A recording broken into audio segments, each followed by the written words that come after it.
पाकिस्तानी की सेना में हड़कंप मचा दिया है। पाकिस्तान के joint chief of staff committee के प्रमुख जनरल साहिल शमशाद मिर्जा ने माना है कि भारत की ओर से हुई सीमित सैन्य कार्रवाई ने पूरे देश को हिला दिया है।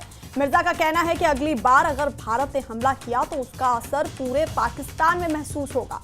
उन्होंने ये भी कहा कि पाकिस्तान बातचीत के लिए तैयार है, लेकिन मौजूदा हालात बेहद तनावपूर्ण हैं। तो सेना प्रमुख पाकिस्तान के joint chief of staff committee के प्रमुख जनरल साहिल शमशाद मिर्जा ने ये माना है कि भारत की ओर से हुई सीमित सैन्य कार्रवाई ने पूरे देश को हिला दिया, पूरे पाकिस्तान को हिला दिया।